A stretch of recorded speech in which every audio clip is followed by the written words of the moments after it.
Bowling is a very interesting sport in the fact that there's a couple different elements that you don't necessarily see in other sports. With bowling, we have an environment, a physical lane condition. Every time the ball travels down the lane, that environment changes a little bit. It changes faster than grass growing.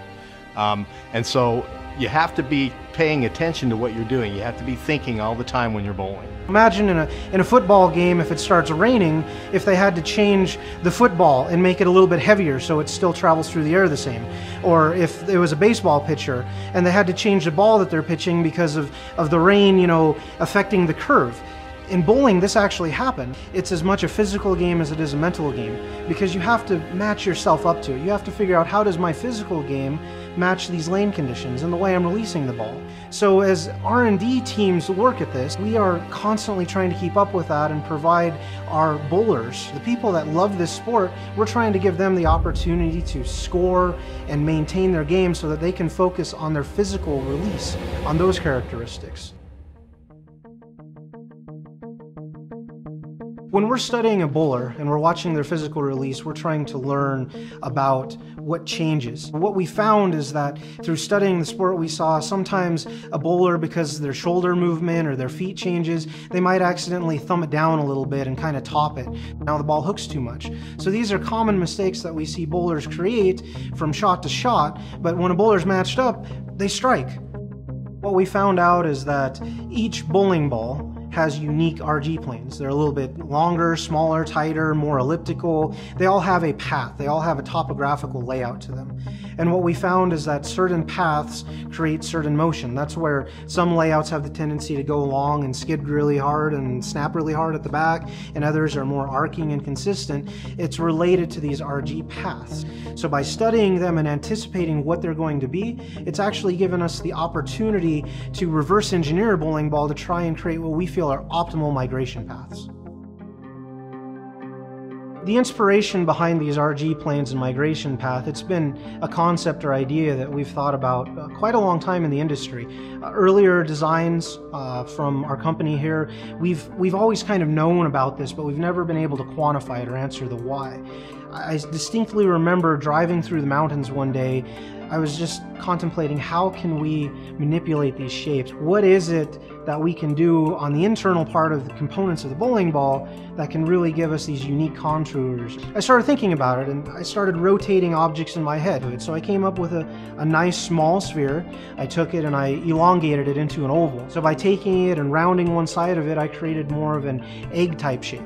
This egg shape is much more stable. It gives us good pin, good top weight. It gives us a lot of drilling options.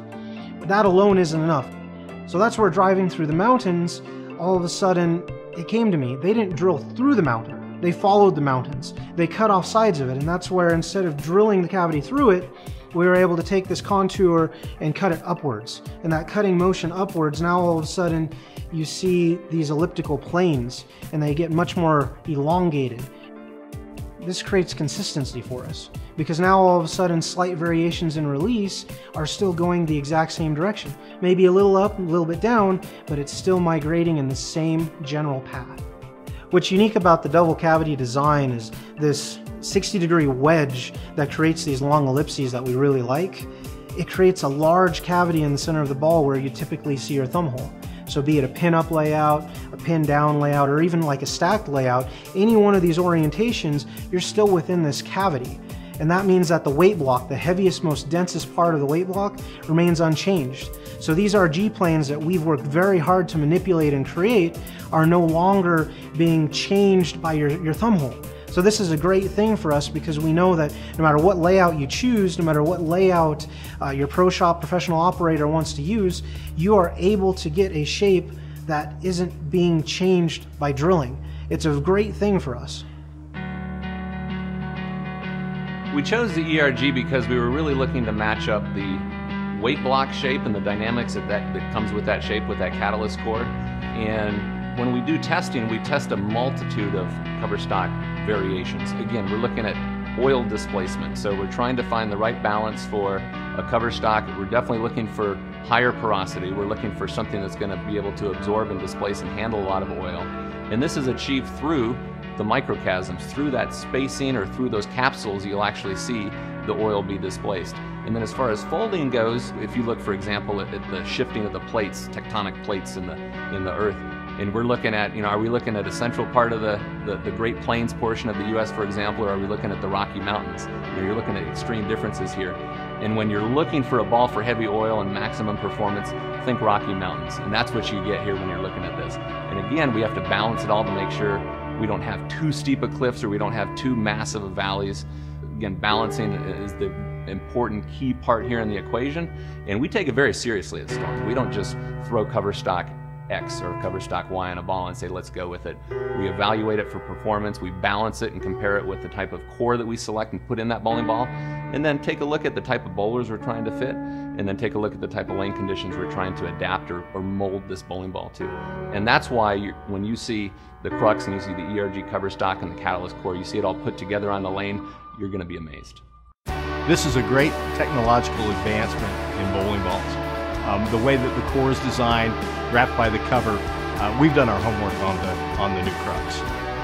Our job at Storm is to make sure that if you choose a Storm bowling ball, that when you step on the lanes, that you feel like you have the best chance to win, the best chance to knock down the most pins on every ball. We're the bowlers company.